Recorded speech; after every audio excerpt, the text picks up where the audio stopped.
Hello friends, मेरा नाम विभू प्रताप है। मैं फाउंडर हूँ डोमिनेट सिविल्स एकेडमी का। आज हम एचसीएस के प्रीलिम्स के क्वेश्चंस टॉपिक वाइज देखने वाले हैं ताकि हमें पता लग सके कि किस टॉपिक से एचपीएससी ज़्यादा क्वेश्चंस पूछता है। ठीक है, तो शुरू करते हैं। आज हम लेक्चर में पॉलिटी और ज्योग्राफी के देखेंगे 2011 से 2022 तक। तो हम पॉलिटी से शुरू कर रहे हैं। पहला टॉपिक आपका है कॉन्स्टिट्यूशनल डेवलपमेंट एंड मेकिंग। इसमें नॉन करेक्ट स्टेटमेंट पूछी गई थी। इसमें जो नॉन करेक्ट स्टेटमेंट थी, objective resolution led by B R Ambedkar, ये गलत थी। आपको याद होगा कि ऑब्जेक्टिव रेजोल्यूशन जवाहरलाल नेहरू ने ले किया था, जो हमारा प्रीएम्बल का फाउंडेशन बना था। Topic 2, articles, part and schedules of constitution and preamble. Normally जो यूपीएससी वाले बच्चे पढ़ते हैं वो आर्टिकल्स, पार्ट और शेड्यूल नॉर्मली मिस कर देते हैं। ठीक है, पर स्टेट पीसीएस वाले इसको छोड़ नहीं सकते, इस पे ध्यान रखना है। प्रीएम्बल से यूपीएससी हो या स्टेट हो, वो पूछता है नॉर्मली क्वेश्चंस। 2021 में एंटी डिफेक्शन लॉ पे पूछा गया था। इसमें कौन सी स्टेटमेंट गलत थी वो आइडेंटिफाई करनी थी। इसकी पहली स्टेटमेंट आपकी गलत थी, enacted during Indira government in 1984, ये गलत थी। 10th शेड्यूल में है, ये करेक्ट है। 93 कॉन्स्टिट्यूशनल अमेंडमेंट एक्ट ने इसको वीकन किया था, स्ट्रेंथन नहीं किया था। ठीक है, बाकी आपकी स्टेटमेंट ठीक है। आर्टिकल 1 में what is the name of our country given by article 1, India, that is Bharat. 2021 में अगला क्वेश्चन था इस टॉपिक से, upholding and protecting sovereignty, unity and integrity is given in preamble. ठीक है, 21 में दिया गया था, ये पूछा था और आंसर था इन प्रीएम्बल। और आपको ये भी याद होगा कि कौन से कॉन्स्टिट्यूशनल अमेंडमेंट एक्ट्स में ये वर्ड्स रखे गए थे। 2021 में इसी टॉपिक से शेड्यूल्स के बारे में पूछा गया था। इसमें 4th schedule, 10th schedule, 5th, 8th और 1st। ये 10th वाला हमने अभी ऊपर भी देखा था यहाँ पे। ठीक है, एंटी डिफेक्शन लॉ पे, तो वही वैसे ही टॉपिक से सिमिलर क्वेश्चन था। और ये 1st शेड्यूल भी इम्पॉर्टेंट है। ठीक है, और अगला है 2019 में, which is not in concurrent list as per 7th schedule. Answer था पब्लिक ऑर्डर। और 2011 का क्वेश्चन था economic planning is in concurrent list. तो जो देखने को है कि ये स्टेट वाले आपकी लिस्ट पे भी क्वेश्चन पूछते हैं। कुछ पर्टिकुलर टॉपिक्स होते हैं, अगर आप हमारी घटना सीरीज जब शुरू होगी उसमें देख सकते हैं, उसमें हम ये कवर करेंगे और साथ में हम ये 666 में भी कवर करेंगे। पर बेसिकली आपको याद रखना, अगर आप अपने मटेरियल से पढ़ रहे हैं तो आप ये लिस्ट को इग्नोर नहीं कर सकते। टॉपिक आपको सारी याद नहीं रखने, पर वो कुछ टॉपिक्स होते हैं जो रेगुलरली उनसे पूछता है कि जैसे पब्लिक ऑर्डर है या इकोनॉमिक प्लानिंग है। ठीक है, तो वो आप हमारी घटना सीरीज में देख सकते हैं आगे। टॉपिक 3 क्या था? Governance system, liberty, equality and fraternity are taken from which. क्या था, किससे लिया गया है? ये पता है, फ्रेंच रेवोल्यूशन। ये इनका स्लोगन ही, ये पूरा फ्रेंच रेवोल्यूशन ही टिका इन 3 वर्ड्स पे था, liberty, equality and fraternity.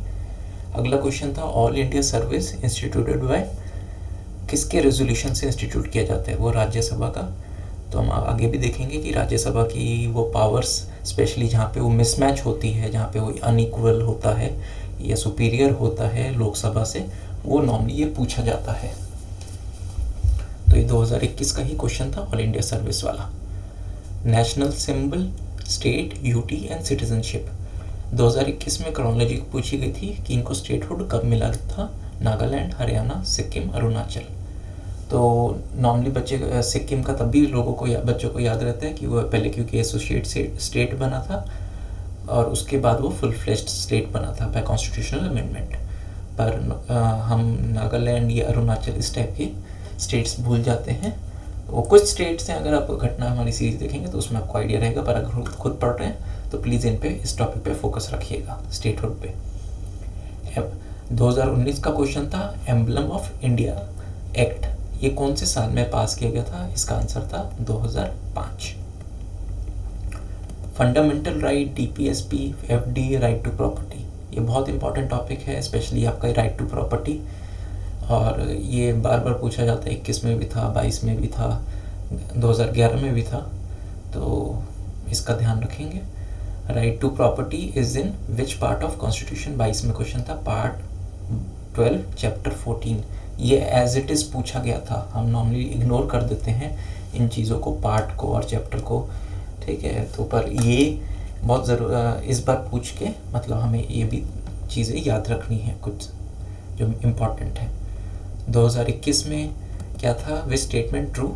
Right to vote legal right not fundamental right, right to property not fundamental right, और article 300A inserted by 44th, ठीक है।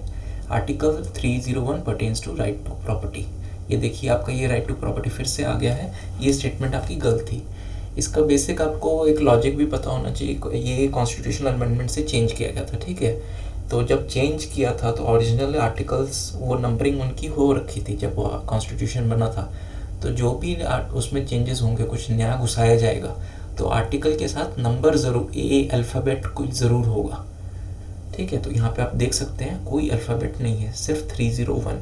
301 का मतलब ये है कि ये उस टाइम होना चाहिए था जब 1950 में आपका कॉन्स्टिट्यूशन बना था, पर ये चेंज बाद में किया गया था। तो यहाँ पे ये आप स्टेटमेंट आइडेंटिफाई कर सकते हैं। Topic right to property important है। 2021 में एक और था, which is mention in article 21। इसमें जो स्टेटमेंट करेक्ट थी वो थी procedure established by law, correct. इसका बेसिकली फंडा ये है जो मैं सजेस्ट करूँगा अगर आप स्टेट पीसीएस की तैयारी कर रहे हैं और इवन यूपीएससी की अगर, तो आप एटलीस्ट जो आर्टिकल 1 से लेके 51 तक बेयर एक्ट से ज़रूर पढ़िए, पूरा का पूरा एज इट इज़ पढ़िए, ठीक है। क्योंकि मैक्सिमम हम ये सिंपली लिख देते हैं कि आर्टिकल 21 या 21 ये किससे रिलेटेड है, ठीक है, पर हम बेयर एक्ट नहीं पढ़ते। तो बेयर एक्ट में साफ साफ लिखा गया है प्रोसीजर एस्टेब्लिश्ड बाय लॉ, से उसको कटेल किया जा सकता है। 2021 में क्या था? Which of these fundamental right only available to citizens. तो हमें ये तीनों आपकी ABC ठीक है, ये उनको दे रखी है, सबको है, पर जो 29 है वो सिर्फ आपके सिटीजन्स को ही प्रोवाइड की जाती है, माइनॉरिटीज़ राइट, ठीक है। अफगानिस्तान से कल को आके कोई माइनॉरिटी कम्युनिटी ये नहीं बोल सकती कि ये राइट्स हमें भी दो, राइट टू इक्वलिटी या right to life and personal liberty, ठीक है। वो बोल सकती है, वो सॉरी डिमांड कर सकती है, पर ये जो आर्टिकल 29 के अंडर राइट्स है वो सिर्फ इंडियन जो सिटीजन्स हैं, इंडियन सिटीजन्स उनकी माइनॉरिटीज़ के लिए ही दी गई है। अगला है 2021 में which part mention special promotion of international peace and security, ये DPSP। तभी मैंने कहा था आपको कि आप कॉन्स्टिट्यूशन के जो आर्टिकल 1 से लेकर 51 तक बेयर एक्ट से ज़रूर करिए पूरा का पूरा, और उसके साथ शेड्यूल्स और पार्ट्स भी कुछ इंपॉर्टेंट उसके हेडलाइंस देख सकते हैं आप।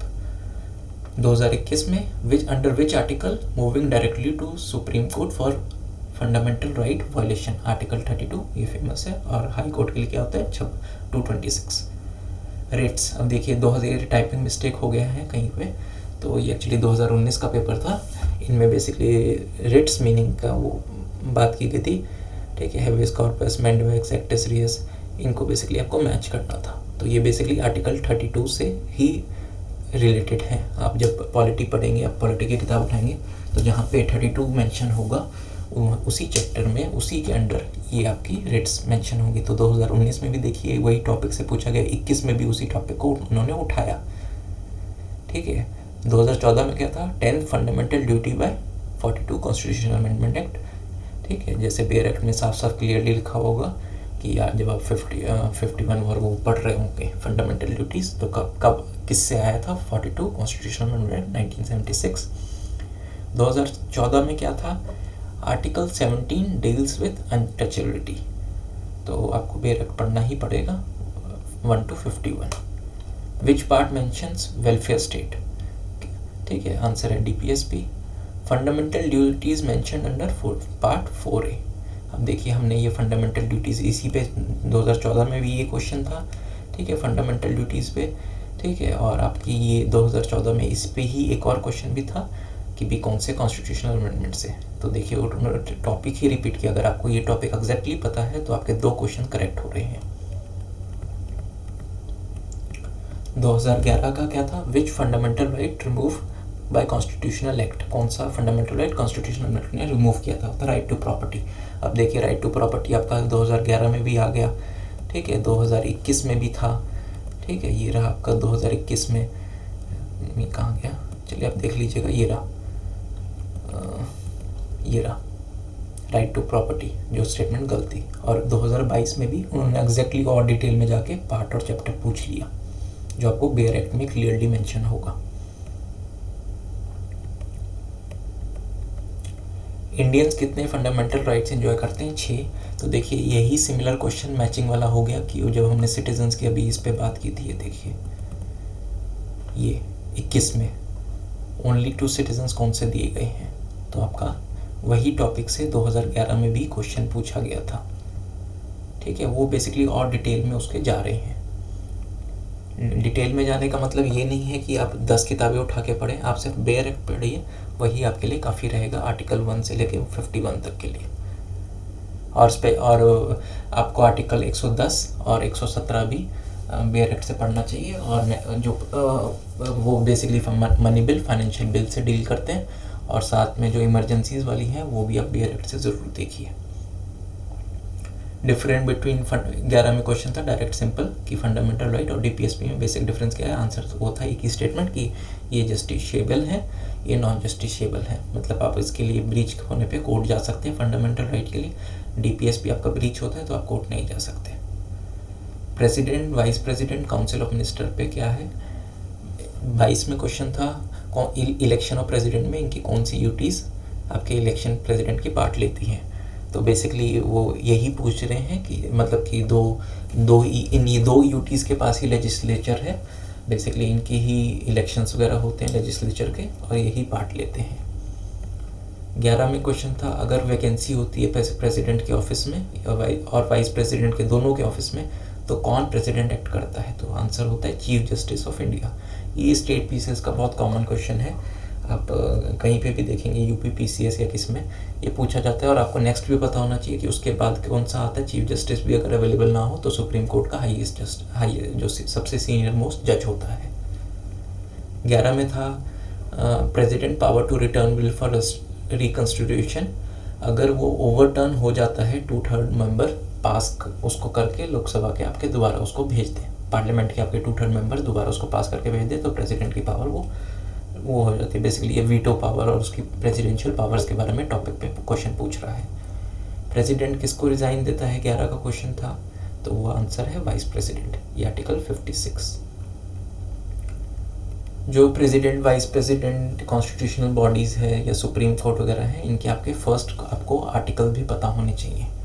बेयर एक्ट का इंडेक्स बेसिकली आपको बार बार पढ़ना पड़ेगा, वो काफ़ी रहेगा।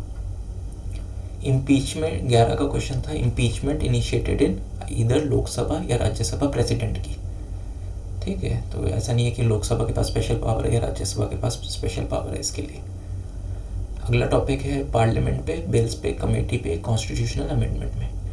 2022 का क्वेश्चन था पब्लिक अकाउंट कमेटी मेंबर्स पे, इस पे पब्लिक अकाउंट कमेटी पे कि मेंबर्स का नंबर के कितने होते हैं, रोल क्या है उनका और टाइम पीरियड, ठीक है। मेंबर्स के कौन से होते हैं 15 लोकसभा से, 7 राज्यसभा से। यही नंबरिंग की उन्होंने चेंज करके क्वेश्चन पूछ दिया था, ये जो स्टेटमेंट गलत थी आपकी। 2022 का क्वेश्चन था विच provision require ratification of half of state for constitutional amendment. ये देखिए 7 शेड्यूल इन्होंने पूछा है, ये भी इनका फेवरेट टॉपिक है 7 शेड्यूल, ठीक है, क्योंकि ये आप जब स्टेट सर्विस की तैयारी कर रहे हैं तो ये चीज़ बहुत कॉन्फ्लिक्टिंग होती है। अगर सेंटर में किसी और की सरकार हो और स्टेट में किसी और की सरकार हो तो आपको पता होना चाहिए, तो इसलिए 7th शेड्यूल बहुत इम्पॉर्टेंट है हरियाणा के लिए या कोई भी स्टेट पीसीएस के लिए। तो आंसर था 7 शेड्यूल, बच्चों को तब भी याद रहेगा, पर ये जो था 54, 55, 73। तो अगर आपने इंडेक्स इसका पढ़ रखा है, आप सिर्फ इंडेक्स के मुश्किल से 4-5 पेज होते हैं। बेयर एक्ट आप लीजिए 200 के करीब की किताब आएगी, ठीक है। आर्टिकल 1 to 51 डिटेल में पढ़िए, ठीक है। उसके अलावा कुछ सिलेक्टेड आर्टिकल्स एंड उसका इंडेक्स आप 3 या 4 बार मतलब हैबिट बनाइए कि आप उसको इंडेक्स 5-6 पेज का होता है, वो आप बेयर एक्ट का ज़रूर पढ़िए, तभी आप इस टाइप के क्वेश्चंस पॉलिटी के आंसर कर पाएंगे। 2021 में भी इन्होंने पब्लिक अकाउंट कमेटी पे क्वेश्चन पूछा था कि कब फाउंड हुई थी, चेयरमैन बाय कन्वेंशन बनता है, और 10 ईयर 2 साल। देखिए ये वाला टॉपिक रिपीट हो गया। इसमें इन्होंने 22 में क्या पूछा था, 10 ईयर भी, टाइम पीरियड कितना होता है, 1 साल। अगला था 21 का question, correct statement with respect to speaker, hold office during pleasure of president, declare any financial bill as money bill, true. Resign to president, नहीं, क्योंकि वो बेसिकली पार्लियामेंट का एक तरह से ऑफिसर होता है। ठीक है, तो जो मैक्सिमम जो उसकी डीलिंग होती है वो लोकसभा के साथ की होती है। रिजाइन, ठीक है, must be most senior member of Lok Sabha, ऐसा कुछ नहीं है। चाहे हम वो मीरा कुमारी देख लें या कोई और देख लें तो ऐसा कुछ नहीं है। Assertion, financial bills introduced only in Lok Sabha, reason Lok Sabha directly elected by people. देखिए दोनों इसमें आपको ना 3 तरह से, आप पहले इन टाइप के क्वेश्चंस को ना आप इंडिपेंडेंटली पहले असर्शन को पढ़िए, वो स्टेटमेंट करेक्ट है तो उसके आगे टिक मार्क कीजिए। रीज़न को पढ़िए, वो स्टेटमेंट अपने आप में करेक्ट है, उसमें टिक मार्क कीजिए। फिर तीसरा देखिए दोनों रिलेटेड है, ये इसको जस्टिफाई करता है, अगर वो नहीं करता तो उसके आगे क्रॉस मारिए। तो यहाँ पे एक टिक हो गया, यहाँ पे एक टिक हो गया, पर इसके आगे आपका क्रॉस हो गया, तो ये है। फिर आप ऑप्शन सेलेक्ट कीजिए। अपने आप में स्टेटमेंट दोनों ट्रू है, असर्शन और रीज़न, पर ये इसकी करेक्ट एक्सप्लेनेशन नहीं है। तभी मैंने आपको बोला था पेयर एक्ट का 110 आर्टिकल और 117 ज़रूर देखिए, यूपीएससी का भी ये फेवरेट टॉपिक है। 2019 का क्वेश्चन क्या था, union legislature on a state subject included in state list only when Rajya Sabha passes resolution. अब देखिए हमने ऊपर भी देखा था कि जो राज्यसभा की स्पेशल पावर्स है, जहाँ पे वो उससे ऊपर होता है, ठीक है, या जहाँ पे वो उससे नीचे है, वीक है, जैसे कि मनी बिल वगैरह में, वहाँ पे उसकी कोई पावर नहीं है लोकसभा के आगे, पर 2 जगह वो स्ट्रांग है। ठीक है, जैसे ऑल इंडिया सर्विसेज वाला हो गया या ये वाला हो गया, तो ये आपको पता होना चाहिए डिफरेंस, इस पे ही क्वेश्चन पूछ रहा है। 2014 का क्वेश्चन क्या था, member of standing committee are taken from Lok Sabha Rajya Sabha के इस रेशियो में 2:1। कमेटीज़ पे ये क्वेश्चन पूछता है, पब्लिक अकाउंट कमेटी पे देखिए 22 में भी क्वेश्चन था, 21 में भी क्वेश्चन था, ठीक है, और ये 14 में भी क्वेश्चन आया हुआ था आपका कमेटी का। अब ये था कमेटी ऑफ ये मैचिंग करनी थी पंचायती राजों से, ठीक है, ये मैंने गलती इसमें डाल दी है, एक्चुअली आगे पंचायती राज में भी टॉपिक आना चाहिए, पर इसकी कमेटीज़ पूछी जाती है पंचायती राज की। बलवंत राय कौन से साल का था, हमें जो नॉर्मली बलवंत राय, मेहता, GV.K. राव और LM सिंह भी याद रहते हैं, पर हमें नाम ज़्यादातर सुनने को नहीं मिलते, VT कृष्णमचारी और तखतमल जैन, ठीक है, तो इन 2 नामों का और ईयर आपको ध्यान रखना है। ठीक है, 2011 में था पार्ट ऑफ कॉन्स्टिट्यूशन, कौन से part of constitution deal with union executive. अब देखिए 21 और ये जो 2022 का क्वेश्चन पेपर था और 11 का, ये सिमिलर लाइंस पे था, ठीक है, वहाँ पे भी हमसे डायरेक्ट राइट टू प्रॉपर्टी का पार्ट पूछा गया था। हम नॉर्मली ये चीज़ें अवॉइड कर देते हैं, तो हमें पार्ट भी पता होने चाहिए। वो पेयर एक्ट में आपके हेडिंग ही पार्ट से स्टार्ट होती है। 2011 का एक और क्वेश्चन था, ये देखिए फिर से वही क्वेश्चन आ गया, Lok Sabha Rajya Sabha equal power exception पे क्वेश्चन ज़रूर पूछेगा। Amendment procedure, election of president, ये 2 स्टेटमेंट दी गई थी, इसमें से आपको वो चूज करने थे। गवर्नर और स्टेट लेजिस्लेचर अगला टॉपिक है। गवर्नर ऑफिसेस, ये टाइपिंग मिस्टेक हो रखी है, ये 19 है, ठीक है, 18 में कोई पीटी नहीं हुआ था, 19 का है। गवर्नर ऑफिस मैंडेटेड बाय कौन से आर्टिकल में, 153। ये इंडेक्स आप पढ़ेंगे तभी आपको एग्जैक्ट याद रहेगा, क्योंकि उन्होंने स्टेटमेंट में 153, 154, 155 ऐसे दे दिया था, ठीक है। तो हम जब पढ़ते हैं गवर्नर वगैरह का डिटेल में, अगर विदाउट बेयर एक्ट पढ़ें तो हम नॉर्मली 154 से पढ़ते हैं पावर्स एंड उससे जो भी ऑफिस वगैरह का, पर जो उसका मेन ऑफिस, वो जो आर्टिकल जो स्टार्ट होता है वो है 153, ठीक है। जैसे फंडामेंटल राइट्स में होता है वो आर्टिकल 14 से हम राइट टू इक्वालिटी वगैरह पढ़ते हैं, पर फंडामेंटल राइट्स आपके 14 से शुरू नहीं होते, उससे पहले शुरू होते हैं। 2014 का क्या क्वेश्चन था, minimum age of governor 35 years. अगला क्वेश्चन, सुप्रीम कोर्ट और हाई कोर्ट। इसमें जो नॉर्मली ये सुप्रीम कोर्ट से पूछ रहे हैं, अगर आप ट्रेंड देखेंगे तो वो जजमेंट्स से रिलेटेड पूछ रहे हैं, और हाई कोर्ट का वो एग्जैक्ट पूछते हैं। ठीक है, बेंचेस वगैरह स्टैटिक पोर्शन में आ जाते हैं। IR कोलियो जजमेंट, ये किससे डील करता है? इसमें बेसिक स्ट्रक्चर से डील करता है, और ये आपको याद भी होना, मतलब पता होना चाहिए। फेमस जजमेंट थी 2014 का मेंस जब मैं दे रहा था, तब उसमें भी ये क्वेश्चन मेंस में आया हुआ था। ठीक है, तो आपको ये याद होना चाहिए, यूपीएससी में ये क्वेश्चन डायरेक्टली था। और उसके बाद ही लक्ष्मीकांत ने उसको अपने उसमें इंट्रोड्यूस वो किया था। नहीं तो जब बेसिक आयर कोलियो केस के बारे में लक्ष्मीकांत में पहले उस टाइम जब एडिशन आया हुआ था वो उसमें नहीं था, ये बाद में इंटीग्रेट किया गया था 14 के बाद। 2022 का क्वेश्चन था match advisory opinion of supreme court, एक और क्वेश्चन जो इन पे था।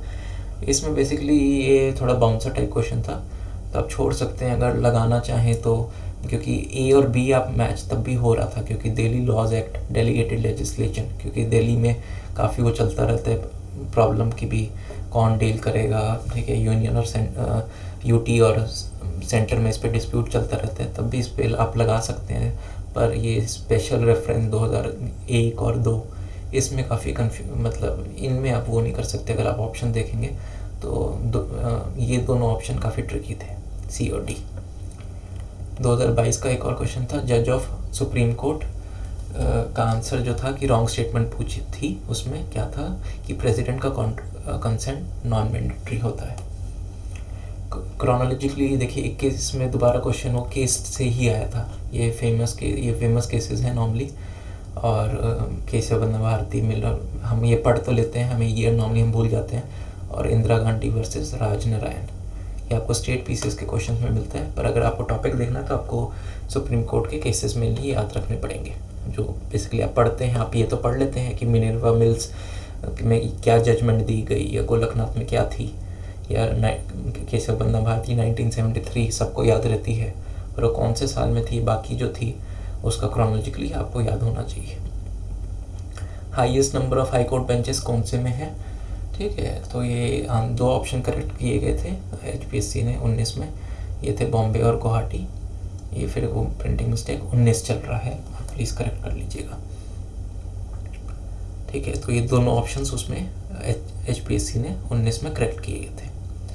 हाई कोर्ट इंस्टीट्यूटेड एज, अब देखिए हम अभी बात कर रहे थे राइट टू प्रॉपर्टी वगैरह की, पार्ट पूछ लिया, कहीं नहीं पता, ठीक है। तो अगर आपने बेयर एक्ट पढ़ रखा है तो देखिए 14 में भी उन्होंने इस टाइप के क्वेश्चन पूछ रहे थे, वो पार्ट 6 चैप्टर 5 आर्टिकल तो मैंने अपने आप लिख के ऐड कर दिया कि आपको याद रहे, पर उन्होंने पार्ट और चैप्टर पूछा था, तो आप प्लीज़ इसका ध्यान रखिए। आप बेयर एक्ट ज़रूर पढ़िए, उसका इंडेक्स आप हर 4-5 दिन में एक बार उसके इंडेक्स आप ज़रूर पढ़ते रहिए, ठीक है, तभी आपका मतलब क्वेश्चन ईजिली आपके हो जाएंगे। सेंटर स्टेट रिलेशन और इमरजेंसी पे अगला टॉपिक है, ठीक है। नॉट कौन सी इनमें से जो कमीशन बने थे वो नॉट फॉर, जिनकी रिपोर्ट आई थी not for centre state relation, Sarkaria, Rajamannar, 16 Saurabh ji, MM Punchhi, ठीक है। तो आपको ये ठीक है पता होना चाहिए। हम UPSC वालों ने सबने मैक्सिमम GS2 में पढ़ी होंगी पुच्ची कमीशन और सरकारी कमेटी की रिकमेंडेशन, तो आपको ये 16 सौरभ जी पता होना चाहिए कौन थे, और ये राजमरमर कि इनमें से कौन सी स्टेट रिलेशन पे, सेंटर स्टेट रिलेशन पे कमेटी नहीं थी, ठीक है। तो ये कमेटीज़ पे भी पूछते हैं, चाहे वो पंचायती राज की हो, चाहे वो ठीक है किसी और उनकी हो जो मेन जो सेंट्रल लेवल पे कॉन्स्टिट्यूटेड है, तो आप कमेटीज़ का भी ध्यान रखिए, ठीक है, पॉलिटी में। अगला है constitutional and non constitutional bodies.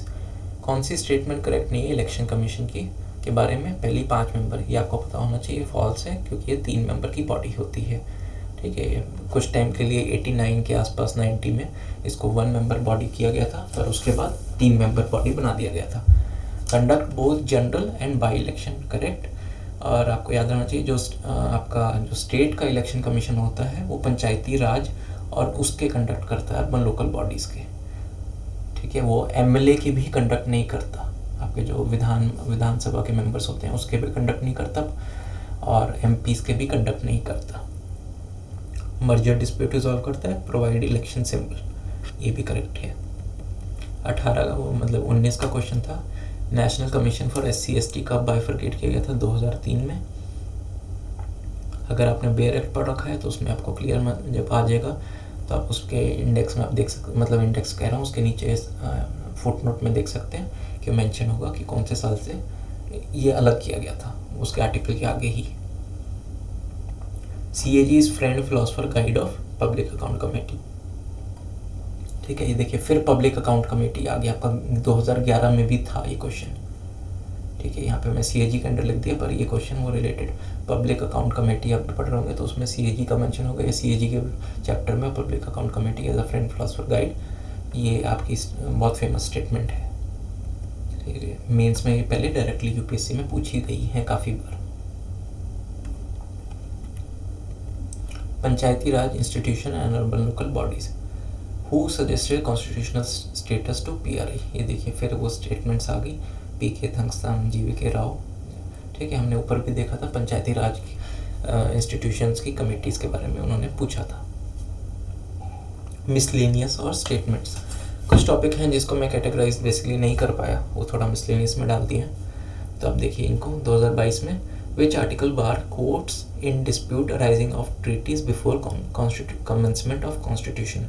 ये आपको तभी पता हो सकता है अगर आपने बेयर एक्ट के आर्टिकल्स का जो इंडेक्स है उसकी लाइनें भी पढ़ रखी हैं। वो जो इंडेक्स की भी आप पढ़ लेंगे सारी की सारी, तब पता होगा, पर ये नॉर्मली बहुत कम चांसेस हैं कि भी आपको याद रहेगा इस टाइप से। पर ठीक है, पर अगर नहीं भी याद है तो चलो, पर आप अगर वो पढ़ेंगे तो बार बार हो सकता है, तो आपको शायद इंडेक्स पढ़ेंगे उसका बेयर एक्ट का, तो आप शायद इसको आंसर कर पाएँ। अब 14 में काफ़ी ना स्टेटमेंट वो आए थे, बेसिकली कुछ ऑथर्स की स्टेटमेंट्स या क्या, और ये फ़ायदा कर गई थी जो पबैड वाले स्टूडेंट थे या पॉलिटिकल साइंस वाले स्टूडेंट थे, तो उस टाइम उन बच्चों को काफ़ी फ़ायदा कर गई थी स्टेटमेंट टाइप के, जिन्होंने पबैड एज ऑप्शन ले रखा था। और उस टाइम जहाँ तक मेरे को ध्यान है, उस टाइम तो दिया नहीं था HCS का भी ना देखा था, तो पर उस टाइम जो मेरे को याद है वो ये है कि भी उस टाइम CSET नहीं था 14 में। तो जो स्टेटमेंट है वो आपकी, justice is the first virtue of social institution by John Rawls. 2014 में, sovereignty is the supreme power of state over citizen and subject unhindered by law, किसने दी थी? बौद्धिन ने। मैच 14 का मैच था Samuel Huntington, clash of civilization, फ्रेड। ये फ्रेड पबैड में काफ़ी कॉमन है। ठीक है, अगर आपने पबैड ले रखा हो तो आपने फ्रेड के वो कंपैरेटिव पब्लिक एडमिनिस्ट्रेशन का पूरा इस पे चैप्टर है, तो एक भी मैच आप कर लेंगे तो बाकी सारे आपके हो रहे थे। 2014 का एक और क्वेश्चन है, not previous company law miscellaneous में, कि इनमें से कौन से साल का कंपनी लॉ नहीं है? 1882, 1956, 2013। ये 14 का नहीं है। इसका इस साल पूछने का रीज़न ये था क्योंकि 2013 में लेटेस्ट आपका कंपनीज लॉ आया था, कंपनीज एक्ट आया था 2013 में, जिसने बहुत चीज़ चेंज किया था। अगर आप कॉमर्स बैकग्राउंड है तो आपको पता होगा कि पहले जो बैलेंस शीट बनती थी वो लेफ़्ट और राइट साइड में बनती थी, एसेट्स को आप राइट साइड में लिख के लायबिलिटीज़ को आप लेफ्ट साइड में लिखते थे। पर 13 के बाद इसका बैलेंस शीट का फॉर्मेट भी चेंज हुआ था। ठीक है, अगर आप तो इसलिए क्वेश्चन पूछा गया था करंट से रिलेट करके। 2014 का एक और क्वेश्चन था, who select social audit committee under NREGA? ये ग्राम सभा सिलेक्ट करती है। तो अगला हम टॉपिक का वो करते हैं, क्योंकि नरेगा बेसिकली आपके जो भी डील करते हैं नरेगा का, इकोनॉमिक्स में क्वेश्चन स्कीम्स पूछते हैं नॉर्मली UPSC वगैरह, स्टेट PCS, तो इसलिए एक ही इस टाइप का क्वेश्चन था, तो इसलिए मैंने इसमें इसको डाल दिया है। ज्योग्राफी, तो हम पॉलिटी का भी पहले ये देख सकते हैं कि अगर आप करना कवरेज चाहते हैं तो आप बेयर एक्ट को मिस नहीं कर सकते। आर्टिकल 1 to 51 तो आपको डिटेल में पढ़ना है, और आर्टिकल 110 नेशनल इमरजेंसीज वगैरह ये सब आपको डिटेल्स में पढ़ना है बेयर एक्ट से। उसके अलावा आपको इंडेक्स ज़रूर देखना है, और अब इनकी हेडिंग्स और सब हेडिंग आप मिस नहीं कर सकते, आपको याद रखना पड़ेगा। और शेड्यूल्स और पार्ट्स में कंफ्यूज नहीं होना। जो लिस्टिंग वगैरह है कि भी क्या नाम है कि भी जैसे कि ये कॉन्करेंट लिस्ट में है या स्टेट लिस्ट में है, ये आप सारा का सारा याद नहीं रख सकते क्योंकि एंट्रीज़ बहुत हैं। तो नॉर्मली आपको रिपीटेड, आप हमारी अब जब घटना सीरीज़ में देखेंगे तो इसको हमने बहुत कंप्रेहेंसिवली कवर किया है, तो उसमें आपको बेसिकली वो देखने को मिल जाएगा कि उस बाकी स्टेट से वो रिपीटेड होता है, वो आप इवन आउट वो कर सकते हैं। ठीक है, तो वो टॉपिक आपको वो हम घटना सीरीज़ आप हमारे आगे को अक्टूबर में वो लॉन्च हो जाएगी, उसमें हमारा प्रॉपरली कवर्ड है। तो आप बेयर एक्ट प्लीज़ मिस मत कीजिए, उसका इंडेक्स हफ्ते में एटलीस्ट एक बार ज़रूर पढ़िए पूरा का पूरा। अगला है geography, topic wise previous year question of HCS। अब मैंने इसको फिजिकल ज्योग्राफी, इंडियन ज्योग्राफी और वर्ल्ड ज्योग्राफी में बांट दिया है। तो हम पहले फिजिकल ज्योग्राफी के बारे में बात कर रहे हैं। इसमें टॉपिक्स आपके हैं अर्थ ओरिजिन, ये बेसिकली NCERT के मैंने इंडेक्स के हिसाब से उठाया है। तो हम शुरू करते हैं। और इसमें जो मेरे को ट्रेंड मिला है वो ये है, NCERT आप 11th-12th की मिस नहीं कर सकते। जो न्यू NCERTs हैं, ठीक है, ज्योग्राफी की 11th-12th की आप बिल्कुल मिस नहीं कर सकते। ह्यूमन ज्योग्राफी वगैरह तब भी छोड़ सकते हैं, पर 11th की भी बहुत ज़्यादा ज़रूरत है। और जो 2011 के अगर आप क्वेश्चन देखेंगे ज्योग्राफी में, तो वो नॉर्मली ओल्ड NCERT से आ रहे थे। अगर आपने ओल्ड NCERT पढ़ी होगी बेसिकली 6th, 7th, 8th, तो उसमें कॉन्टिनेंट वाइज भी डिटेल्स दी गई थी, ठीक है। वो अब दी गई है, मेरे को आइडिया नहीं, मैं देखी नहीं न्यू ज्योग्राफी की जो बुक्स आई हुई हैं 6th, 7th, 8th की, पर पुरानी हमने पढ़ रखी है, मैंने पढ़ रखी है कई बार। तो उसमें ये आपको, तो वो 2011 में पूछा जाता था।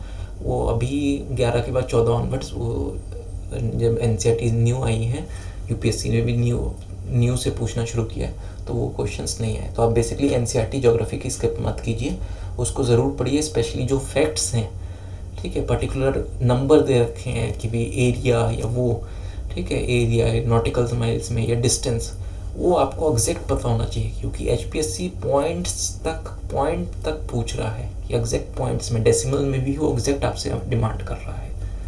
तो आप उसके लिए एक अलग लिस्ट बना सकते हैं, या हमारी 666 सीरीज़ में वो कवर हो जाएगा। आप वो प्लीज़ चैनल पे सब्सक्राइब करेंगे तो आपको नोटिफिकेशन मिल जाएगी जब भी उसकी वीडियोस आएंगी। तो 2019 में क्या क्वेश्चन था, अर्थ क्या करता है अपने एक्सेस पे। तो ऑप्शन में जो बच्चे कंफ्यूज हो रहे थे वो ये था कि रोटेट या रिवॉल्व। तो जहाँ तक मेरे को याद है, इसका क्वेश्चन शायद आंसर उन्होंने गलत दे दिया था, क्योंकि श्वेता डोल मैम का भी मेरे को याद है, उनका उस टाइम केस था, तो उस टाइम वो रिवॉल्व और उस पर, और HPSC ने आंसर करेक्ट किया था। उन्होंने बहुत अच्छी तरह से क्लियर हिंदी में डिस्क्रिप्शन दिया था रिवॉल्व और रोटेट में क्या डिफरेंस है, ठीक है। 2019 का एक और क्वेश्चन था, how much is the surface area in million square kilometre, 510। तो ये बेसिकली NCERT से सवाल है, ठीक है। ये पहला वाला भी आपका NCERT से। 14 में क्या था, who discovered laws of planetary object, John Kepler, ये बहुत फेमस है। Gutenberg discontinuities between mantle and outer core, 3 type के डिसकंटिन्यूटीज हैं, तो वो आपको याद होनी चाहिए कि किसके बीच में है, कंफ्यूज नहीं होना उनमें। NCERT के डायरेक्टली क्वेश्चंस हैं, चाहे वो 19 में हो, 22 में हो। इस साल बच्चे बोल रहे थे कि भी 22 में कि NCERT जो आपकी ज्योग्राफी या हिस्ट्री और साइंस पूरी की पूरी उन्होंने NCERT से ही डाल दी, पर वो आप देखेंगे वो पहले भी उस टाइप से वो रिपीट हो रहे हैं। तो आप NCERT को प्लीज़ नेगलेक्ट मत कीजिए, सिर्फ ठीक है एक पर्टिकुलर लूसेंट वगैरह के पीछे आप भाग के नहीं कर सकते। 19-21 में शायद उससे काफ़ी क्वेश्चन हो भी रहे थे, पर आपको कॉम्प्रहेंसिवली कवर करना पड़ेगा, ठीक है। और वो एक्चुअली अभी टाइम भी है, आप अगर अभी भी शुरू करते हैं तो आराम से आप कर सकते हैं, आपका जब तक नोटिफिकेशन आएगा, ठीक है। हम ट्राई करेंगे कि आपका तब तक एक बार एटलीस्ट पूरा का पूरा कोर्स करवा दें। 2004 अगला है precise time by earth for rotation. ये नॉर्मली शायद NCERT में नहीं मिलता, पर ये स्टेट PCS के काफ़ी आपके क्वेश्चन हैं। या एक वो उसकी किताब आती थी हिंदी की मीडियम की, मैं नाम भूल गया उसका, वो जो उसका राइटर है वो पुडुचेरी में वो है, DCP लगा हुआ है, क्या है, UPSC में, UPSC में एज एन अलाइड सर्विस में गया था वो, तो उसकी किताब है, मेरे को उसका नाम ध्यान नहीं आ रहा। तो उस टाइप की किताब में ये टाइप के क्वेश्चंस हैं, पर आप वो पूरा का पूरा एक क्वेश्चन के पीछे उस पर नहीं भाग सकते। आप सिर्फ हमारी घटना सीरीज़ का कवर कर लेंगे, उसमें ये कवर हो जाएगा। या लूसेंट वगैरह में भी मोस्ट प्रॉब्ली ये क्वेश्चन एग्जैक्टली दिया होगा। और इसका नाम क्या होता है, इसको डे को क्या बोलते हैं, साइडरियल डे। अगला है स्पेस। जियो स्टेशनरी सैटेलाइट ऑर्बिट कितने किलोमीटर पे वो उसका ऑर्बिट होता है, ये एग्जैक्ट पूछा गया था। उन्होंने 36, क्योंकि आप अगर UPSC की तैयारी कर रहे हैं, सिर्फ आप स्टेट वाइज नहीं देख रहे, तो आप 36,000 याद रखते हैं, आप 36,000 आप याद रखते हैं, पर उन्होंने बहुत क्लोज ऑप्शन दिए थे, और जो कि NCERT में साफ साफ इतना दे रखा है। ये भी थोड़ा कंट्रोवर्शियल क्वेश्चन रहा था 19 का। न्यू ड्वार्फ प्लैनेट कब 2005 में कौन सा डिस्कवर किया था? एरिस। तो इसमें बेसिकली बहुत पुराना वो है, तो ये NCERT में आई एम नॉट श्योर कि दिया था या नहीं। अगर दिया होगा तो वो स्पेस के अंडर पुरानी NCERT में जो 6 to 10th है उसमें दिया होगा, 6 to 9th है उसमें दिया होगा। सोलर एक्लिप्स कब होता है? NCERT का बेसिक क्वेश्चन। मून जब सन और अर्थ के बीच में है। तो स्पेस से भी वो क्वेश्चन HPSC पूछता है। लैंडफॉर्म्स और रॉक्स के बारे में 14 का क्वेश्चन था। कौन सा प्रोसेस रिफ्ट वैली के फॉर्मेशन में हेल्प करता है? बेसिकली वो था फॉल्टिंग। ठीक है, NCERT का 11वीं का direct question. Identify different rock, marble, similar कौन से थे? इसमें बेसिकली ऑड वन आपको आइडेंटिफाई करना था। ठीक है, ये सारे आपके कौन से हैं ये आपको पता होंगे। सेडिमेंट्री, ये कौन सा है? मेटामॉर्फिक। एटमॉस्फेयर क्लाइमेट में क्या पूछा गया था 21 में? बेल्ट ऑफ काम्स, ये मैचिंग करेक्ट कर रखा है मैंने, आप देख सकते हैं। बेल्ट ऑफ काम विंड्स को क्या बोलते हैं? डॉल्ड्रम, डिफ्लेक्टिंग, कोरोलिस विंड्स, क्योंकि ये नॉर्थ और साउथ में, याद रखिएगा, कोरोलिस फोर्स वाली जो होती है। Roaring 40s, westerlies, harmattan, doctor wind. ये 18 में एल नीनो की बेसिकली डायरेक्टली डेफिनेशन पूछी गई थी। ऑप्शन थे जैसे वो पेरू करंट, हर, ठीक है, इस टाइप के करंट्स उन्होंने दिए गए थे। उसमें सिर्फ El Nino as a current नहीं है, ये फिनोमिना है। एल नीनो UPSC का भी one of the favourite topics रहा है। अगर आपको किसी इसका मैं एक वीडियो भी बना दूंगा कि एल नीनो में बच्चे काफ़ी कंफ्यूज होते हैं कि फिनोमिना क्या है। गलती ये करते हैं, हम नॉर्मली एल नीनो के बारे में पढ़ते हैं, पर हमारे जो बेसिक जो नॉर्मल है कि मॉनसून कंडीशन में होता क्या है, जब तक हमारा वो क्लियर नहीं होगा हम एल नीनो नहीं समझ सकते। और इसका एक और जो एल नीनो पे उनको क्वेश्चन अगर पूछना होता है, वो नॉर्मली ओशंस के नाम चेंज कर देते हैं। ठीक है, क्योंकि वो वेस्टर्न मार्जिन पैसिफिक की जगह इंडियन डाल देंगे, इंडियन की जगह पैसिफिक डाल देंगे, इस टाइप से वो रोटेट करते हैं। UPSC का भी ये क्वेश्चन टॉपिक फेमस रहा है। 19 का क्वेश्चन था, एल नीनो की डायरेक्ट डेफिनेशन थी।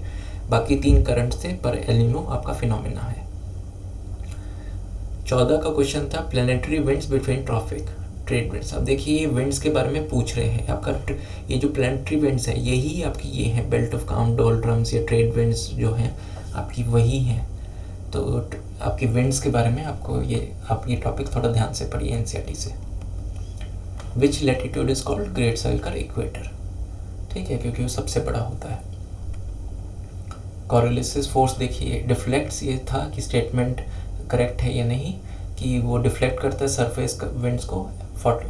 ये 45 डिग्री है, right in northern hemisphere, left in southern hemisphere. अब आपको कोरोलिसिस फोर्स का ना ये चीज़ याद रखनी है। देखिए आप अर्थ को एज अ मतलब ग्लोब को इमेजिन करिए। आपको जहाँ से भी मतलब सपोज करिए आपके सामने स्फेयर है या बेसिकली वो है ग्लोब है, तो जब आप इक्वेटर से ऊपर की तरफ जाएंगे तो आपको राइट डिफ्लेक्ट करेंगे। तो मतलब सपोज करो वो अफ्रीका से वो राइट किस साइड डिफ्लेक्ट करेगी? वो इंडिया के साइड, राइट साइड। पर अगर वो पोलर साइड से आ रही है, वो 90 डिग्री से आ रही है, नॉर्थ पोल की तरफ से आ रही है, तो वो उस तरफ की राइट से होगी। वो हमारा की तरफ से अगर हम ग्लोब को सामने रख के देखेंगे वो लेफ्ट हो जाएगा। तो इसका बेसिक ट्रिक याद रखिए कि गोला बनाइए, ठीक है, उसमें इक्वेटर बनाइए। जिस साइड से आपको विंड निकालनी है, इक्वेटर से निकालनी है, उसको उस पॉइंट को अपनी चेस्ट की तरफ रखिए। ठीक है, नॉर्थर्न हेमिस्फीयर के लिए।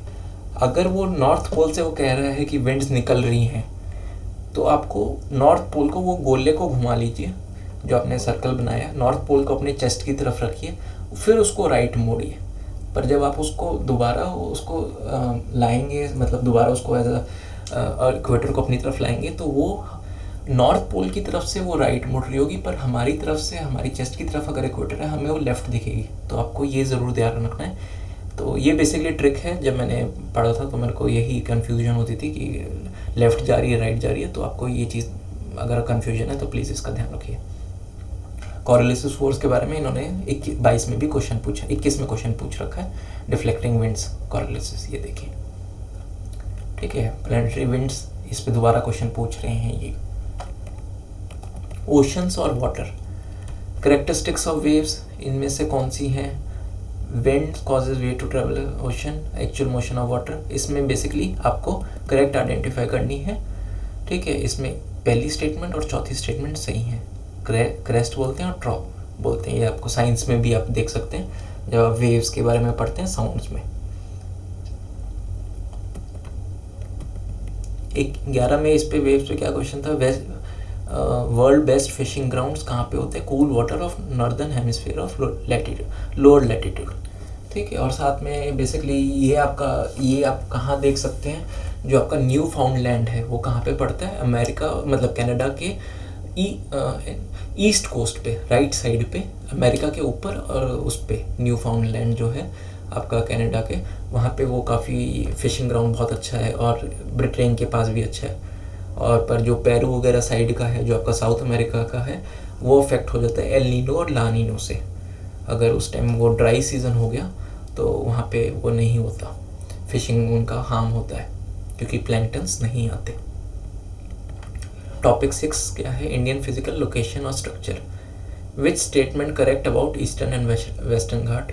अनामिडी हाईएस्ट पीक, ठीक है, गलती, Anamudi highest peak in eastern Ghat. देखिए ईस्टर्न इन्होंने वर्ड चेंज कर दिया, ये वेस्टर्न घाट का है। आपको इसकी अगर लोकेशन पता है तो आप मार्क कर सकते हैं। वेस्टर्न घाट, ये अनामिडी काफ़ी फेमस है क्योंकि वो हाईएस्ट पीक है वेस्टर्न घाट की। Western Ghat lower in elevation and less continuous than eastern Ghat, ठीक है। ये भी आपकी गलत है, वेस्टर्न घाट की एलिवेशन हायर है, वहाँ पे ज़्यादा आपको चोटियाँ मिलेंगी, क्योंकि आप तमिलनाडु साइड जाएंगे वहाँ पे पहाड़ है, एक्सेप्ट वो कोडाई कैनाल और ऊटी, उसके मेजर कोई हिल स्टेशन नहीं है, ठीक है। ऊटी आपने सबसे सुना होगा, पर कोडाई कैनाल भी आपको याद होना चाहिए।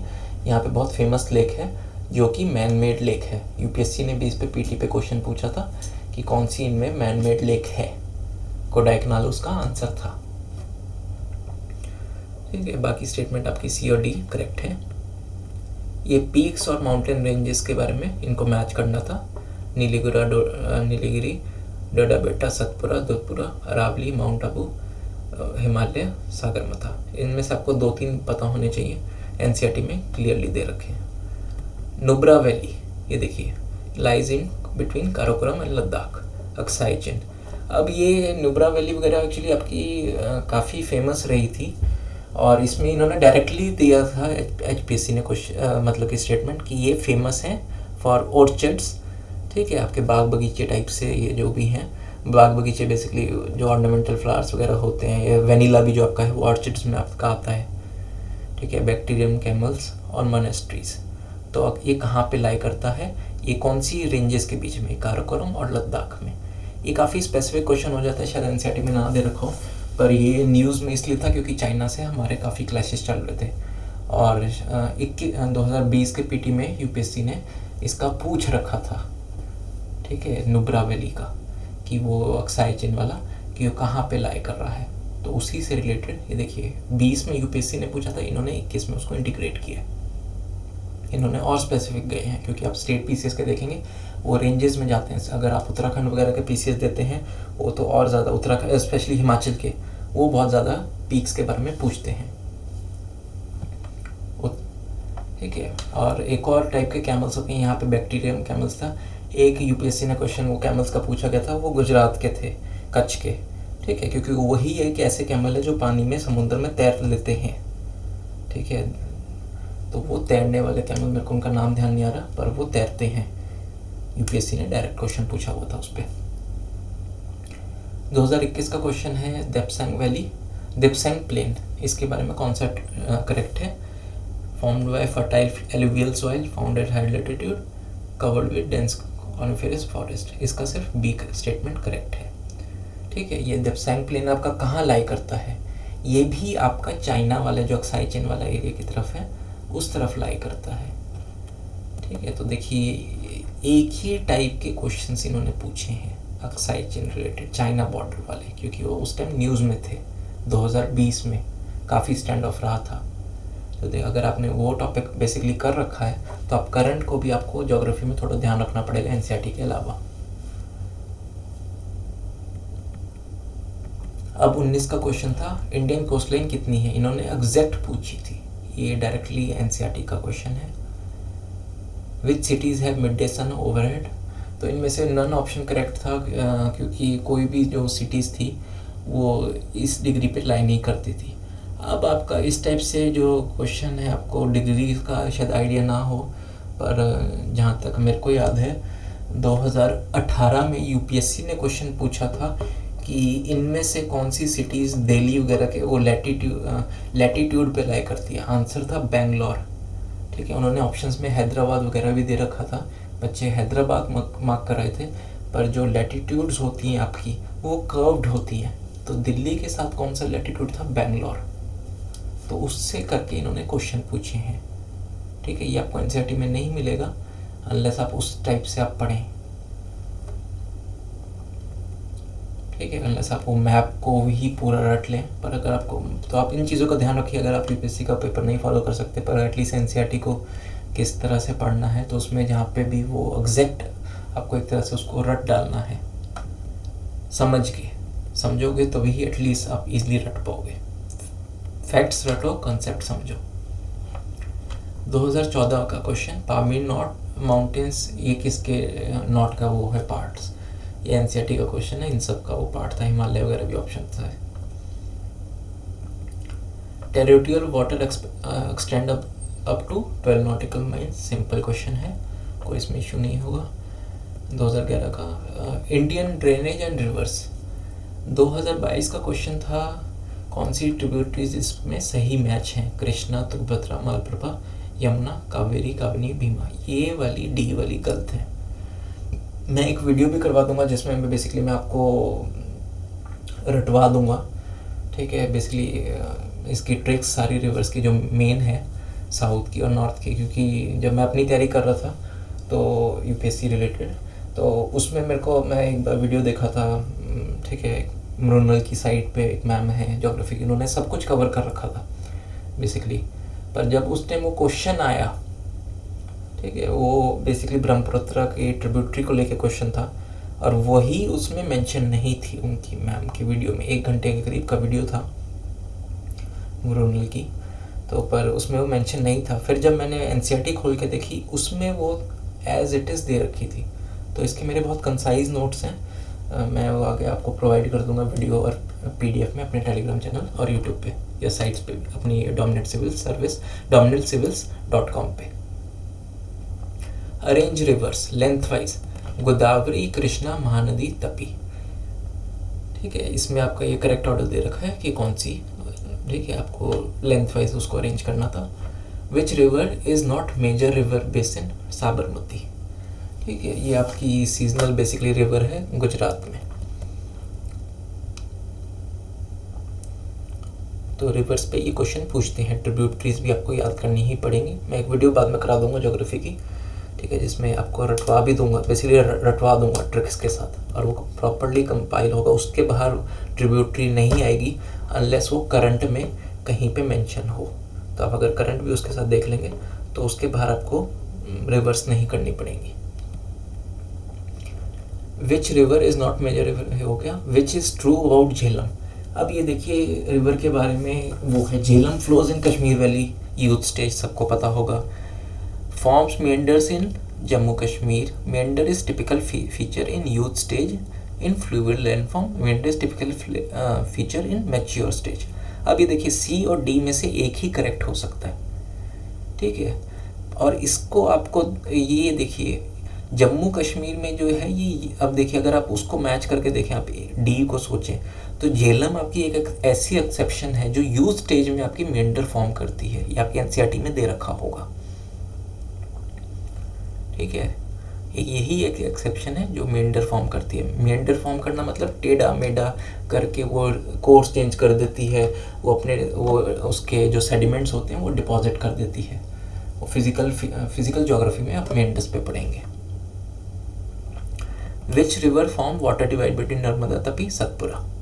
ये सतपुरा आपकी रेंज है, आपको पता होना चाहिए। विंध्या ऊपर है, फिर सतपुरा है, ठीक है। इसका मैंने ट्रैक याद किया था कि VS, जैसे मेरा है नाम विभू प्रताप सिंह, तो V और S, तो पहले ऊपर V फिर नीचे S। और ये रिफ्ट वैली में इवन KBC में भी काफ़ी क्वेश्चन पूछे गए हैं, ठीक है, कि भी कौन सी रिवर फ्लो करती है। विच रिवर इज कॉल्ड वृद्ध गंगा, गोदावरी। बूढ़ी गंगा किसको कहते हैं? ठीक है, तो इस पे भी आपके ग्रुप में भी जो HCS का ग्रुप है उसमें इस पे काफ़ी वो डिबेट चल रहे थे कि वृद्ध गंगा और वो साउथ गंगा इस टाइप से कौन सी हैं, या इस टाइप से 2-3 डिबेट्स थे PT से पहले। पर HPSC का भी याद रखिएगा कि वृद्ध गंगा, बूढ़ी गंगा गोदावरी को बोला जाता है। और यही गोदावरी का इसमें भी पूछा हुआ है। कहाँ गया? इसमें 2022 में अरेंज रिवर लेंथ वाइज, और 14 में भी क्वेश्चन था। ये देखिए, which river flows in rift valley, Tapi 11 का क्वेश्चन, और ये आपका इसमें 14 का भी क्वेश्चन था, तपी। ठीक है, तो ये क्वेश्चन फेमस है। और ये अब ध्यान रखिएगा इनकी डायरेक्शन, बाकी जितनी सारी रिवर्स हैं वो आपकी राइट साइड मुड़ती हैं, पर ये वाली जो रिवर्स हैं आपकी 2, ये आपकी लेफ्ट साइड जाती है, यानी अरेबियन सी में। इंडियन क्लाइमेट 22 का question, Koppen scheme, climate scheme. ये आपको बेसिकली देखिए मैपिंग से इन्होंने क्वेश्चन पूछा, जैसे वो लैटिट्यूड वो वाला था आपका, जो मैं वो बात कर रहा था कि सिटी पे कौन सा डायरेक्शन है या नहीं है, तो कोई सिटी पे नहीं था। वो बेसिकली अपना मैपिंग से है, वो कुछ जो मैप्स दे रखे हैं उसमें ये क्लियरली ये मेंशन्ड है। तो आपको इसको बेसिकली आप हर उसकी क्लासिफिकेशन याद नहीं रख सकते, पर वो लिमिटेड आपको याद रखना चाहिए ताकि आपको ब्रॉड आइडिया हो कि पहले अल्फ़ाबेट्स किसके लिए हैं, बाद के अल्फ़ाबेट्स किसके लिए, कैपिटल किसके लिए, छोटा किसके लिए। यहाँ पे टाइपिंग में सारे कैपिटल हो गए, पर नॉर्मली ये स्मॉल आ जाते हैं बाद के। कोरोमंडल कोस्ट, तमिलनाडु के कोस्ट को आपको पता होगा कोरोमंडल कोस्ट कहा जाता है। इसको केरला में मत मार्क कर दीजिएगा। ठीक है, वो जो केरला वाले हैं वो मालाबार कोस्ट हैं। याद रखिए, अगर आप कोची वगैरह गए हैं तो वहाँ पे बहुत फेमस होटल है ताज मालाबार, जो आपको एकदम सी साइड व्यू देता है। आप अगर ठीक है आप बोट वगैरह राइड पे जाते हैं तो आपको अपने मतलब साइड में ही ताज मालाबार का व्यू बहुत अच्छा दिखता है। तो वो केरला में है, कोची में, एर्नाकुलम में। साउथ सॉइल और वेजिटेशन में 22 का क्या क्वेश्चन है? Sikkim Himalaya famous for karewa formation where ज़फ़रान कल्टीवेशन। ज़फ़रान किसको कहते हैं? केसर को। सिक्किम में केसर नहीं है। हरियाणा में कहाँ केसर है? सिर्फ जम्मू कश्मीर में। ठीक है, सबसे महंगा स्पाइस है। ठीक है, तो इंडिया में महंगा है। आप अगर अफगानिस्तान अगर कहीं भी गए हैं तो वहाँ पे बहुत सस्ता पड़ता है। $1 की आपकी 10 ग्राम की डब्बी आ जाती है। आप ठीक है, तो बहुत सस्ता एक तरह से। $1 अमेरिकन डॉलर का, यानी आपका चाहे 80 रुपये चल रहा है तो आप 80 रुपये में 10 ग्राम अफगानिस्तान से ले सकते हैं। आप में से जो कभी गया हो तो आपको आइडिया होगा। करेवा अर्थिक deposit of glacial clay with moraines, ये ट्रू है। ये आपकी ग्लेशियल क्ले विथ मोरेन्स या फिजिकल ज्योग्राफी में पढ़ेंगे, आपने गौचीलॉन्ग वगैरह पढ़ रखी हैं तो उसमें क्लियरली मेंशन्ड है। पर ये जो करेवा है ये आपकी कहाँ मिट्टी पाई जाती है? आपकी जम्मू कश्मीर में। ठीक है, तो ये स्टेटमेंट ट्रू है, पहली गलती। What is the name of black cotton soil? Regur. Where khadar soil find? देखिए अब 21 में क्वेश्चन है, over flood plains, khadar, bhangar, ये आपको पता होना चाहिए सॉइल्स पे क्या क्वेश्चन पूछ रहा है। ठीक है, सॉइल्स पे ये क्वेश्चन पूछता है। बेसिकली आपको NCERT करनी है, उसमें से काफ़ी आपका क्वेश्चन कवर हो रहे हैं। एग्रीकल्चर इनका फेमस टॉपिक रहा है। ये बहुत क्वेश्चन पूछते हैं, रिपीट होते हैं। खारिफ क्रॉप इनमें से कौन सी है? नॉन खारिफ। वीट और राइस तो बच्चों को याद रहती है, पर बाकी का वो भूल जाते हैं। ठीक है, मस्टर्ड भी तब भी याद रह जाती है क्योंकि हम सरसों की खेती देखते हैं।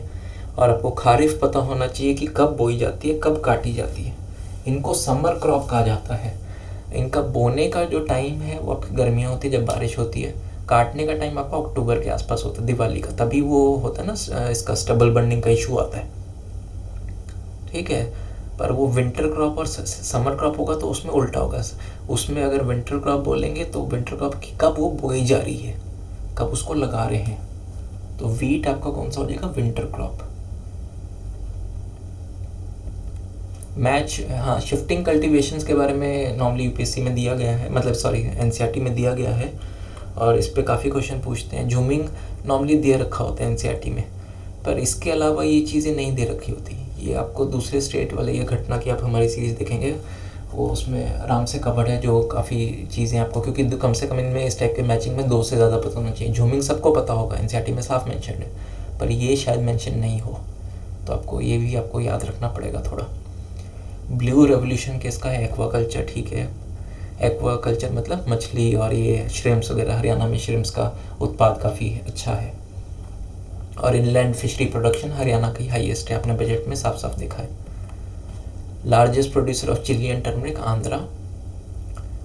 दीज टर्म्स, इसका भी मैं एक वीडियो कर दूंगा, क्योंकि जो अभी रिसेंट डेटा आया था उसमें टॉप वो आए थे कि भी प्रोड्यूसर्स वर्ल्ड के, और उसका तो वो मेरे पास एग्जैक्टली पड़ा है प्रॉपरली, ठीक है। मुश्किल से वो 2 पेज का PDF बनेगा, वो आप देख सकते हैं अगर आपको इस टाइप के क्वेश्चंस कवर करने हैं तो। अगर आप छोड़ के जाना चाहें तो आप देख सकते हैं, क्योंकि ये चीज़ NCERT में मेंशन नहीं होगी। अगर मेंशन होगी तो बहुत पुरानी होगी, पर अभी 2021 और 22 में ही ये इसका सर्वे रिलीज़ हुआ है, स्टार्टिंग में जनवरी के आसपास। अगला है, ये देखिए फिर आ गया 19 में भी क्वेश्चन था, पोडू, बीवर, पेंडा, ये क्या डिस्क्राइब करते हैं? तो आंसर था शिफ्टिंग कल्टीवेशन। पोडू कहाँ पे है? एरिया, कोस्टल एरियाज, यहाँ पे वर्ड कोस्टल मिस हो गया। बीवार और पेंडा कहाँ है? आदिलाबाद डिस्ट्रिक्ट में। यहाँ पे आप प्लीज़ कोस्टल ऐड कर लीजिएगा। नोटा खारिफ क्रॉप, देखिए वो दोबारा आ गया, मस्टर्ड, ठीक है, ये हमने देखा था। ये आपको पता होना चाहिए खारिफ कौन सी है, राबी कौन सी है, ठीक है। तो ये नॉट खारिफ मतलब राबी। अगर आप इसमें कंफ्यूज होते हैं कि खारिफ पहले आएगा या राबी पहले आएगा, आप गर्मी सर्दी तो चलो तब भी याद रख लेंगे, तो A to Z आप याद रखिए अल्फ़ाबेटिकली। A to Z में K आपका R से पहले आता है, K for kharif, R for rabi. Kharif पहले आ रहा है, इसका मतलब ये है कि जो खारिफ वाला है वो आपका पहले आएगा, यानी आपका ये समर्स में, गर्मियों में बोया जाएगा, जैसे ही बारिश का सीज़न से एकदम पहले, ठीक है। तो A to Z आप याद रखिए, ताकि आप खारिफ और राबी में कंफ्यूज ना हो कि कौन सा पहले है।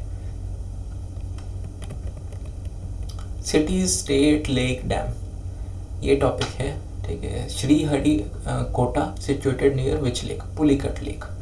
ये आपको पता होना चाहिए, क्योंकि यहाँ से मिसाइल्स वगैरह का वो है। 2 आपको पता होना चाहिए, एक इसरो के टेस्ट सेंटर कहाँ है और DRDO के टेस्ट सेंटर कहाँ है। दूसरा क्वेश्चन जो नॉर्मली आपको आप लोकेशन वाइज आपको याद होना चाहिए, वो है पुलिकट लेक, ठीक है। पुलिकट लेक, क्योंकि इनके आपको Chilika lake, Pulicat lake, Sriharikota island कौन से में? पुलिकट।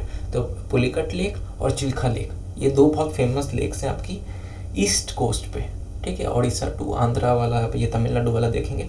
और आपको ये भी होना चाहिए कि भी जो पुलिकट लेक है वो कौन सी बाउंड्री किसके साथ शेयर करती है, स्टेट के साथ। चिल्का तो आपकी उड़ीसा में हो गई, ठीक है, जहाँ पे आपका क्रोकोडाइल का बहुत ज़्यादा है, ब्रीडिंग वगैरह होती है, ठीक है। और पर जो तो आप NCERT में क्लियरली मैप बेस्ड क्वेश्चन है।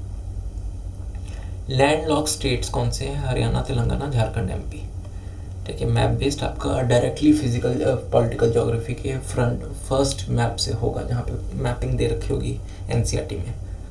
Largest fresh water lake in north east? Manipur, Loktak. ये बहुत फेमस क्वेश्चन है किसी भी एग्ज़ाम का, क्योंकि यहाँ पे आपके डांसिंग डियर होते हैं, ठीक है। फूडीज़ बोला जाता है वेजिटेशन की उसको, आइलैंड को, फ्लोटिंग आइलैंड्स को।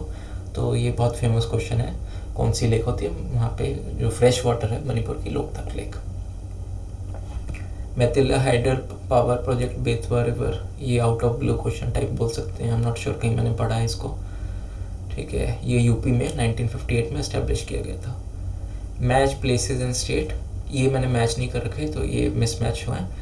ये बेसिकली एज इट इज उससे कॉपी किया है क्वेश्चन पेपर से।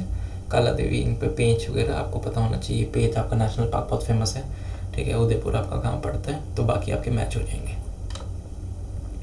निक नेम्स, स्टेट, फैल्कन कैपिटल किसको बोला जाता है? फैल्कन क्या है आपको पता होना चाहिए, चिड़िया, ठीक है। ऑर्चिड स्टेट, अरुणाचल, आपके सबसे ज़्यादा ऑर्चिड्स मिलते हैं। गेटवे टू ईस्ट, मणिपुर, इसमें बच्चे कंफ्यूज थे। लैंड ऑफ हिल पीपल किसको बोला जाता है? मिजोरम को। आपको सातों स्टेट को पता होना चाहिए मैप में। फर्स्ट पेज NCERT का जब आप मैप देखेंगे, फर्स्ट NCERT का पॉलिटिकल मैप इंडिया का, तो उसमें आपको स्टेट का पता होना चाहिए, स्पेशली नॉर्थ ईस्ट। नंगल किसके लिए फेमस है? फर्टिलाइज़र के लिए, पंजाब का, ठीक है। ये स्टेट PCS टाइप के क्वेश्चंस हैं, नॉर्मली रिपीट होते हैं। अगर आप कर सकते हैं तो ठीक है, नहीं कर सकते तो अपने अपने ही कर सकते, तो हमारी घटना सीरीज देख लेंगे आप, तो उसमें काफ़ी क्वेश्चंस ये वाले कवर हो जाएंगे।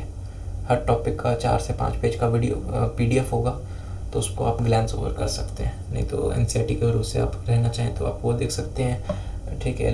लूसेंट से करना चाहें वहाँ से कर सकते हैं, आपका कोई और सोर्स है आप वहाँ से कीजिए। 14 में क्वेश्चन था डंकन पैसेज किसके बीच में, साउथ अंडमान लिटिल अंडमान के बीच में। ट्राइब्स के बारे में इन्होंने देखिए क्वेश्चन पूछते हैं, ये ट्राइब्स के बारे में। वर्ल्ड में भी ट्राइब्स के बारे में क्वेश्चन आएगा, वो हम आगे देखेंगे। अभी हम सिर्फ इंडिया की बात कर रहे हैं। एजरेस ट्राइब कहाँ की है, ये झारखंड और बिहार में पाई जाती है, पालमपुर डिस्ट्रिक्ट्स। ये बहुत स्पेसिफिक क्वेश्चन था 2014 में, जैसे हमने पॉलिटी में भी देखा था, स्टेटमेंट बेस्ड बहुत स्पेसिफिक क्वेश्चन आए थे, ठीक है। गोमिया बिहार किसके लिए फेमस है, एक्सप्लोसिव फैक्ट्री के लिए। ये वही देखिए नंगल भी 14 में उस टाइप से पूछ लिया। मिनरल्स और इंडस्ट्रीज 14-22 का question. Manganese important raw material for iron smelting and alloy. Manganese deposit found in all geological formation. However, it is mainly associated with Dharwa system. ये assertion रीजन का मेरे ख्याल से क्वेश्चन था, तो इसमें दोनों इंडिपेंडेंटली स्टेटमेंट करेक्ट हैं, पर क्या नाम है, ये रीजनिंग इसके लिए करेक्ट नहीं है। और आपको ये पता होना चाहिए कि 2 सिस्टम्स है इंडिया में, धारवाड़ और दूसरा कौन सा है वो भी आपको पता होना चाहिए कि यहीं पे आपके नॉर्मली मिनरल्स मिलते हैं। एक तरफ आपका मेटेलिक मिनरल्स, दूसरी तरफ आपका नॉन मेटेलिक, जैसे झारखंड साइड जो आपकी मिलती हैं वो आपको कोल वगैरह ये ज़्यादा मिलते हैं। 2011 का question, agency responsible mapping and exploration minerals, exploring minerals, geological survey of India, ठीक है, डायरेक्ट मिसलेनियस में। और ये करंट का एक क्वेश्चन था।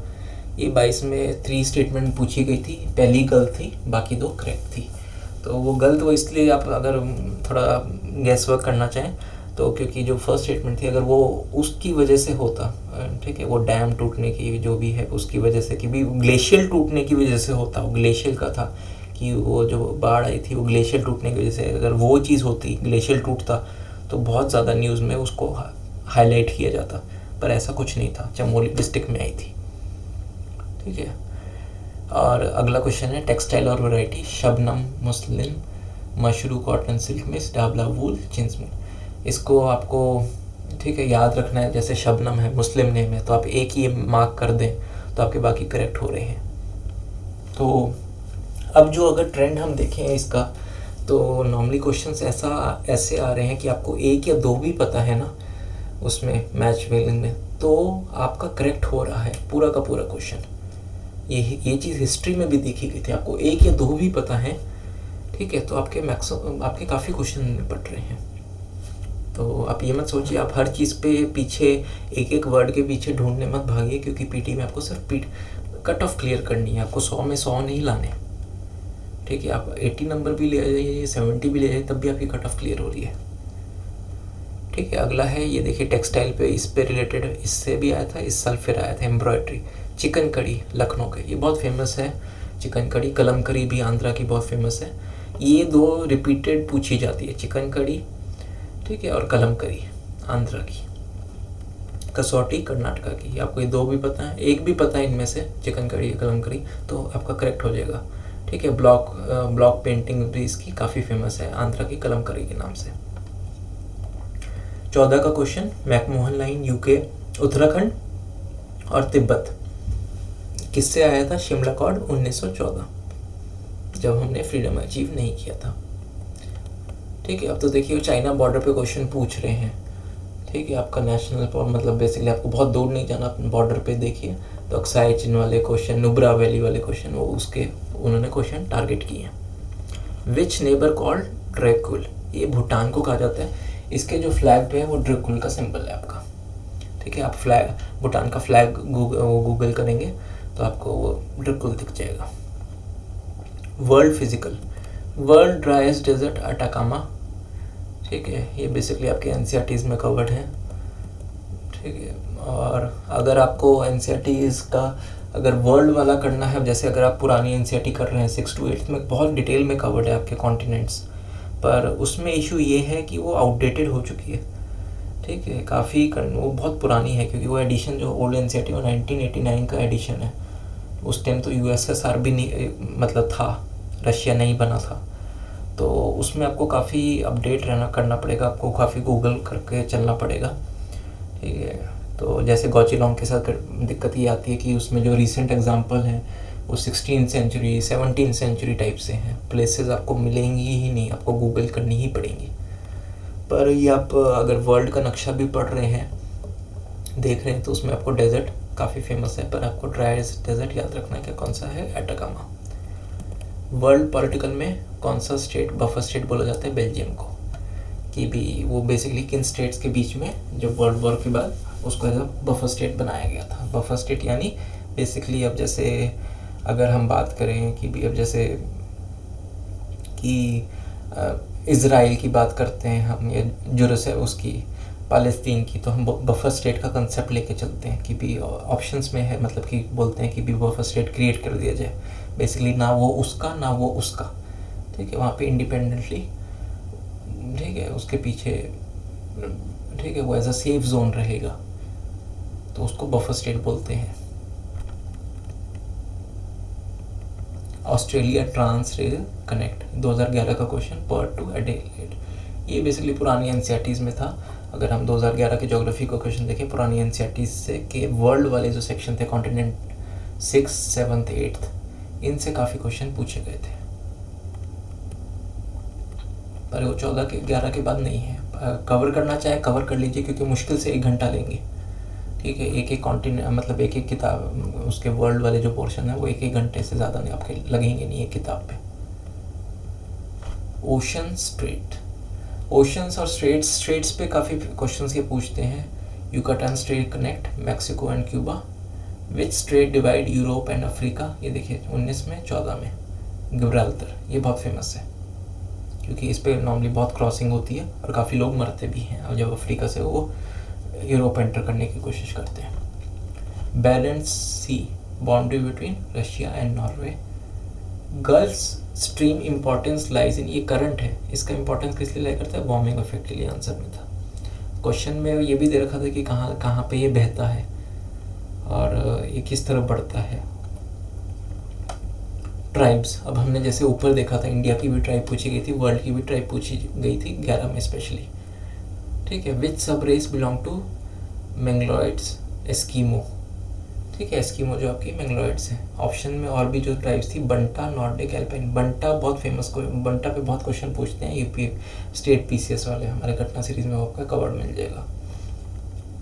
मसाई ट्राइब, जेबू, ठीक है, ये क्योंकि वो खून पीते हैं, वो गले में कट मार देते हैं एनिमल के, वो मरने नहीं, मतलब इतना मारते हैं कि वो मरे ना, और उसको वो बोतल सी में भर लेते हैं।